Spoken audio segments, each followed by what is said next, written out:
अस्सलाम वालेकुम नाज़रीन, एक नई वीडियो में खुशामदीद। आज की वीडियो में आपके साथ शेयर करने वाली हूँ ऐसी रेसिपी जिसको साल में एक दफ़ा आप जरूर ट्राई किया करें, स्पेशली इस सीज़न में। जैसे कि आजकल विंटर है, तो विंटर में अगर आप ऐसी रेसिपीज ट्राई करते रहते हैं तो सारा साल आपकी जिस्मानी थकन और थकावट और इसके अलावा जो जिस्मानी कमजोरी आप बहुत ज़्यादा महसूस करते हैं ना, इस तरह के मसाइल से आप बचे रहते हैं। तो इसको बनाना बहुत ही आसान और सादा है। इसके लिए हमने लिया जी तकरीबन 1 किलो के करीब दूध। फुल फैट मिल्क का इस्तेमाल कर रही हूँ, घर का खालिस दूध है। इसके अंदर हम सबसे पहले जिस चीज़ का इस्तेमाल करने वाले हैं वो है कोकोनट। ये मेरे पास कच्चा खोपरा था, कच्चा नारियल था, उसको मैंने कद्दूकश किया था। तकरीबन 1 प्याली के करीब मेरे पास कद्दूकश किया हुआ नारियल था। और उसके बाद जी मेरे पास थे बादाम। बादाम और नारियल की मिकदार दोनों की मैंने मिकदार सेम ही रखी थी। और अब हमने क्या करना है जी, दूध के अंदर हमने इसको इतनी देर तक पकाना है कि 70% दूध जो है ना वो हमारा ड्राई हो जाना चाहिए, और कोकोनट और बादाम जो है वो अच्छे से इसके अंदर नरम हो जाने चाहिए। फाइनली कुछ इस तरीके से 70% दूध जो है वो ड्राई हो चुका है। मीडियम फ्लेम के ऊपर मैंने इसको रख दिया था और अच्छे से मैंने इसको कुक कर लिया। उसके बाद क्या करना है जी, अब हमने करना है जी इसको ग्राइंड, क्योंकि हमें बिल्कुल फाइन पेस्ट चाहिए। यही मकसद था दोनों चीज़ों को दूध के अंदर पकाने का भी, कि जितना ज़्यादा ये पकेंगी ये नरम हो जाएगी और फाइनली हमारे पास बहुत अच्छा सा पेस्ट जो है वो रेडी हो जाएगा। हैंड ब्लेंडर का इस्तेमाल मैंने किया था, वो अच्छे से इसके पेस्ट नहीं बना रहा था, तो फिर मैंने इसको ग्राइंडर का इस्तेमाल करते हुए इसको फाइनली बहुत अच्छे से पेस्ट की फॉर्म में मैंने इसको बना लिया था। ये फाइनली ये आप देख सकते हैं कुछ इस तरीके से बहुत अच्छा सा पेस्ट की फॉर्म में जो है ये बन चुका है। दाना बिल्कुल नहीं होना चाहिए, क्योंकि हमने इसकी बिल्कुल एक बर्फी की इसको शेप देनी है। तो अगर दाना रह जाएगा तो फिर हमें वो फाइनल वो शेप नहीं मिलेगी। उसके बाद मजीद हम इसके अंदर इस्तेमाल करने वाले हैं 6 अंडे। अगर आपको अंडे खाने नॉर्मली नहीं पसंद तो भी इस रेसिपी को जरूर ट्राई कीजिएगा, क्योंकि इसको खाने के बाद आपको जस्ट बर्फी का टेस्ट आएगा।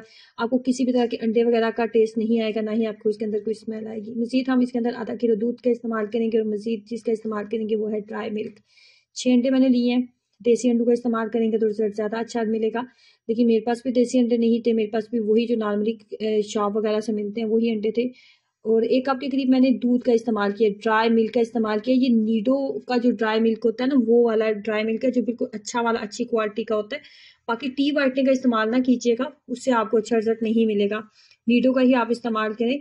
उसके बाद मजीद 1 ग्लास फुल, जो बड़ा ग्लास होता है ना आधा किलो वाला, वो मैंने इसके अंदर दूध का भी ऐड किया था। वो भी फुल फैट मिल्क मैंने इसके अंदर इस्तेमाल किया और तीनों चीज़ों को अच्छे से ब्लेंड कर लिया था। जिस बर्तन के अंदर हमने कोकोनट और बादाम को पकाया था, उसी बर्तन के अंदर अगेन हम वही मिक्सचर जो है वो ऐड कर देंगे। अब यहाँ पे जो बात बहुत आपको याद रखनी है वो ये है कि फ्लेम को आपने बिल्कुल लो कर देना है। बिल्कुल लो फ्लेम, बिल्कुल ही लो फ्लेम के ऊपर आप इसको पकाएंगे। अगर आप फ्लेम मीडियम या हाई रखेंगे तो अंडा जो है बहुत जल्दी कुक हो जाएगा, और हमारा जो अंडा है वो जब कुक हो जाएगा तो फिर सारी रेसिपी जो है वो खराब हो जाएगी। तो जैसे ही आपने मिक्सचर को आपने किसी भी बर्तन में डाला है तो उसके बाद आपने फ्लेम को बिल्कुल लो कर देना है। मजीद हम इसके अंदर 2 खाने के चम्मच, 2 टेबलस्पून के करीब इसके अंदर देसी घी का इस्तेमाल करेंगे। आप मक्खन का भी इस्तेमाल कर सकते हैं, अगर देसी घी है तो बेस्ट है। अगर देसी घी या मक्खन नहीं है तो मत डालें, कोई चीज़ भी मत डालिएगा। अब फ्लेम को कर देना जी बहुत लो। अब आपने बहुत ज़्यादा सब्र के साथ आपने 1.5 घंटा इसको कुक करना है। फाइनली अभी को 40 मिनट हुए थे और कुछ इस तरीके से ये तैयार हो गया था। यहाँ पे मैंने इसके अंदर डालना है जी सब्ज़ इलायची डालूंगी, और मजीद हम इसके अंदर थोड़ा सा डालेंगे ज़ाफ़रान। अच्छी क्वालिटी का मौजूद है तो डालिएगा, वरना इसको आप स्किप कर दें, ये ऑप्शनल है। उसके बाद जी मजीद हमने इसके अंदर डालना है वो पेस्ट, कोकोनट और बादाम वाला जो हमने दूध के अंदर पकाया था और उसको ग्राइंड किया था, वो हमने डालना है। अब आपने चम्मच को नहीं छोड़ना, आपने चम्मच को मुसलसल चलाते जाना है। तो आपने चम्मच को मुसलसल चलाते जाना है और आपने इसको अच्छे से आपने जो है इसके अंदर आपने इसको मिक्स अप कर लेना है।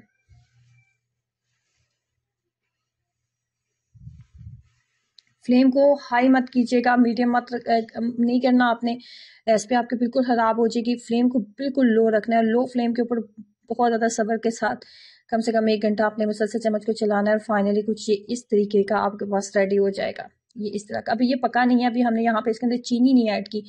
तो ये जो चीनी मैं इसके अंदर ऐड करने वाली हूँ ना, ये बिल्कुल एक नॉर्मल मीठा होगा। अगर आप नॉर्मल मीठे से थोड़ा ज़्यादा मीठा खाना अगर आपको पसंद है तो आप ज़्यादा डाल लें, वरना 1 मग मैंने चीनी इसके अंदर ऐड की थी, उसके अंदर से थोड़ी सी चीनी 2 से 3 चम्मच मैंने रहने दी थी बस। और ये बिल्कुल एक नॉर्मल मीठा था, बिल्कुल भी ज़्यादा मीठा नहीं था। ऐसा मीठा कि जो नॉर्मली हम लोग खाते हैं, बहुत ज़्यादा मीठा भी जो है वो भी खाने नहीं होता, खाना थोड़ा मुश्किल हो जाता है। अब बिल्कुल लो फ्लेम के ऊपर ही हमने इसको इतनी देर तक पकाना है कि ये अपनी साइड्स को छोड़ना स्टार्ट हो जाएगा।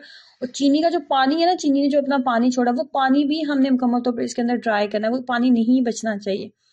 और मजीद 40 मिनट पकाने के बाद फाइनली ये रेडी हो गया था। पानी जो चीनी का था वो बिल्कुल ड्राई हो गया था, उसने साइड्स को छोड़ दिया था और ये बहुत अच्छे से कुक हो चुका था। और ये इसकी फाइनल लुक है। अब इसको थोड़ी देर रखेंगे, इतनी देर तक रखेंगे कि ये जो है इसकी इसके जो पीसेस हैं वो आसानी से कट हो सकें। 1 घंटा मैंने इसको रखा था और ये इस तरीके से तैयार हो गया था। आपको इसका टेस्ट बिल्कुल, जब आप खाएंगे तो आपको इसका टेस्ट ऐसे फील होगा जैसे आप बर्फी खा रहे हैं, जब कलाकंद खा रहे हैं और किसी बहुत अच्छी वो शॉप की आप जो है वो मिठाई खा रहे हो। बहुत ज़्यादा टेस्टी बनने वाली रेसिपी है, तो ट्राई कीजिएगा, अपना एक्सपीरियंस मेरे साथ ज़रूर शेयर करें। और विंटर में एक दफ़ा ऐसी रेसिपी ज़रूर ट्राई किया करें जो कि आपको कमर दर्द वगैरह होता है, जिस्मानी मसाइल आपको हो रहे होते हैं, थकावट के मसाइल हो रहे होते हैं ना, ऐसे तमाम मसाइल से आप बचे रहेंगे। तो वीडियो को लाइक करना और चैनल को सब्सक्राइब करना और अपने दोस्तों के साथ शेयर करना मत भूलें। अल्लाह हाफिज़।